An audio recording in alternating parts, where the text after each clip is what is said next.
Jonathan Jones, our CBS Sports NFL insider, joining us now for more on this breaking news with Carson Wentz, expected to miss at least 5 weeks, could be up to 12 weeks after having or planning to undergo surgery on his foot injury. So, JJ, give us the update on Carson Wentz and maybe when we can expect him back on the field for the Colts. Yeah, 5 to 12 weeks is a long time. That's like when you buy a new couch and it'll be there between 5 and 12 weeks. We understand that this is a huge window. I think 5 weeks is far too optimistic. And I think that because anytime at this point in the season, in the preseason, if you're going to be operating on a foot, you're going to miss the first week of the season, the first couple weeks of the season, because more than it, you have the surgery right now to make sure that the injury isn't going to crop up later this year or into the future whatsoever. And so there's not really any reason to rush back. Obviously, you want to get back on the field as quickly as possible, but you don't want to have any sort of setbacks. So I see 5 weeks. I hear people say maybe he'll be there for the start of the season. I don't think that we need to operate in that optimistic of terms. I think that this is going to be a minimum miss the first 2 weeks of the season for Carson Wentz. And you know, I was speaking with folks in Indianapolis over the weekend. There was a report out there that said, hey, you know, he's just going to rest and try to rehab it.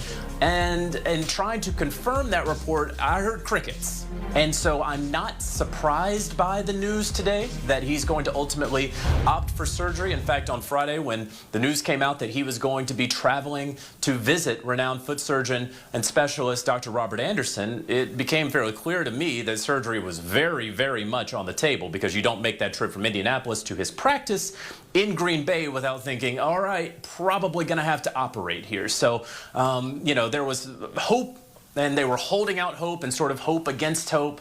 But when I look at this 5 to 12 week window, Jamie, I'm thinking it's going to be more like 7 to 12 weeks. Makes a lot of sense. And obviously the Colts giving themselves some time so that fans maybe don't panic that they could come back or get a little overexcited that he does come back sooner. Like you said, probably going to miss the start of the season, and they give themselves some leeway. Colts don't have a bye until week 14, so hopefully he's back before then. So, JJ, what's the backup plan? Is it Jacob Eason to start the season, or do you think they're going to be aggressive and go get a quarterback? You're hearing Nick Foles, you're hearing Gardner Minshew, some of the high-end backups that are on teams that don't necessarily need those quarterbacks. Do you think they'll make a trade or a transaction, or are they going to go with Jacob Eason?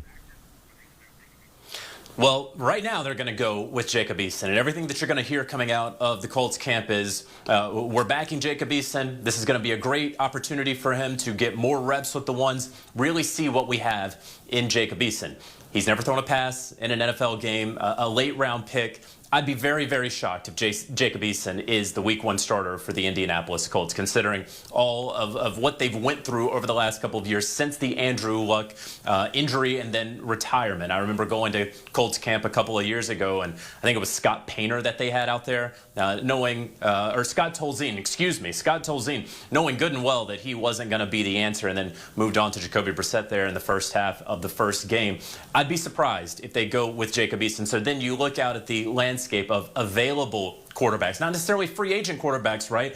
Because, Jamie, you touch on it. Gardner Minshew, is he going to become available? You'd have to imagine the Jags are holding up signs saying, we can trade him. However, would they be willing to trade Gardner Minshew to a division rival in order for them to keep their playoff hopes afloat early on in the season? It's to be determined. I'm not sure Urban Meyer, the hyper-competitive Urban Meyer, would do that, and we know that he's at the controls there.